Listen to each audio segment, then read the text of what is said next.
Kemudian ini masih dari Mas Chandra ya, terkait dengan Pak HK. Ini dokumen-dokumen, ini saya juga lihat di media ya, bahwa ada dokumen yang dititipkan kepada seorang profesor, kemudian dibawa ke Rusia. Apakah akan dipanggil untuk diperiksa? Nah, sebetulnya kalau itu memang dokumen terkait dengan perkara yang sedang kita tangani, dibawa saja ke sini gitu. Dibawa saja ke sini, jadi nanti bisa kita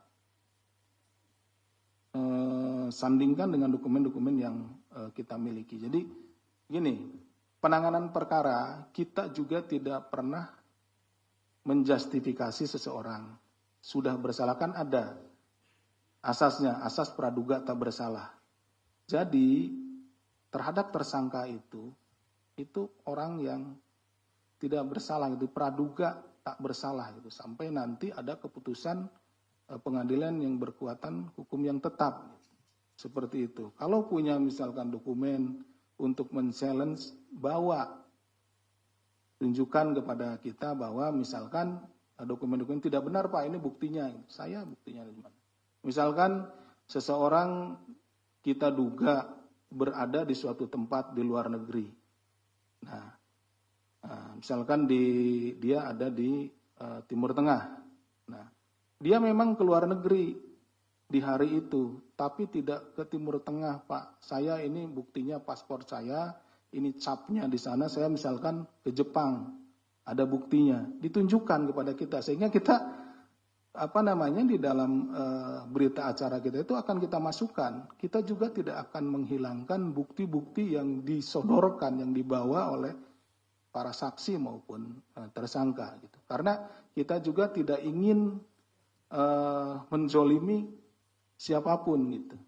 Seperti itu. Jadi kalau memang itu berkaitan dengan perkara yang sedang kita tangani, silahkan dibawa saja untuk sebagai bentuk pembelaan gitu. Tunjukkan buktinya kepada kami, kepada penyidik gitu. Jadi penyidik juga tidak dalam rangka menghakimi, ya, menyalahkan, tidak. Ada asas praduga tak bersalah. Kita menjunjung tinggi hak asasi manusia dan tentunya juga kita akan mengikuti setiap aturan yang ada dalam melaksanakan proses penyidikan ini.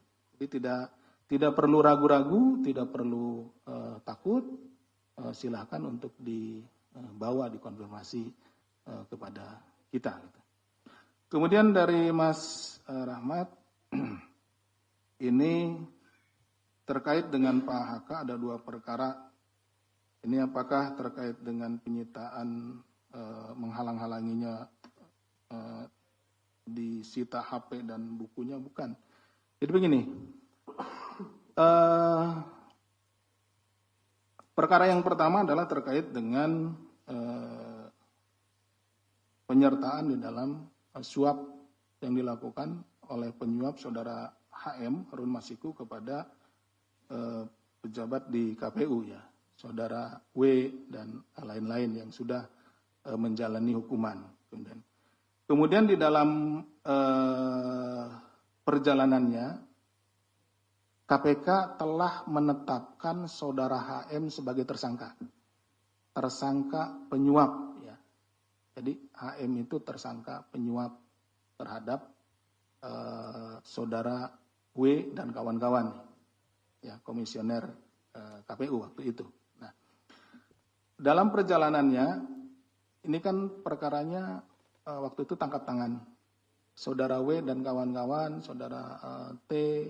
Nah, itu tertangkap, dibawa, diadili sini, kemudian ini.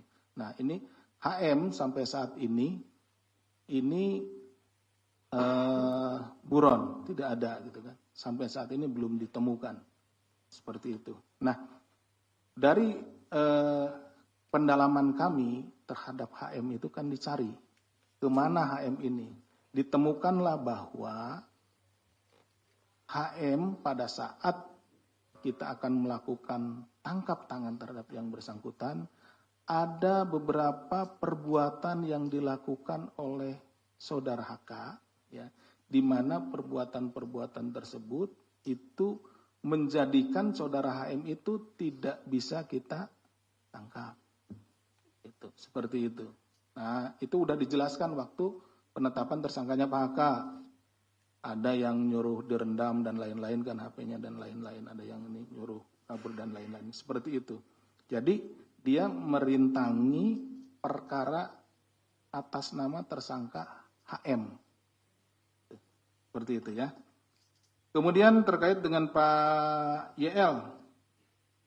Pak YL apa hasilnya? Ini masuk ke materi penyidikan. Jadi belum bisa kami sampaikan ya kalau materinya ini. Tapi tentunya ini terkait dengan penanganan perkara ini. Pada saat beliau menjabat sebagai Menteri Hukum dan HAM, di bawah beliau itu ada imigrasi, ya, keimigrasian, ada Direktorat Jenderal Imigrasi, di mana Direktorat Jenderal Imigrasi itu berkaitan dengan lalu lintas orang keluar dan masuk ke wilayah hukum negara Indonesia, negara Republik Indonesia. Nah, itu ada mungkin rekan-rekan juga sudah mencatat tanggal berapa HM keluar, kemudian tanggal berapa masuk lagi, kemudian terjadi delay sehingga ada perdebatan bahwa masuknya itu sebetulnya keluarnya tanggal berapa, masuknya tanggal berapa. Kalau keluarnya kan tanggal 6 nih. Yang jadi perdebatan kan masuknya. Apakah tanggal 7-nya atau tanggal berapa? Nah, itu yang sedang kita betul-betul konfirmasikan karena betul-betul kita cari, betul-betul kita pastikan. Kenapa? Karena tangkap tangan itu tanggal 8 kalau tidak salah. Ya, tanggal 8.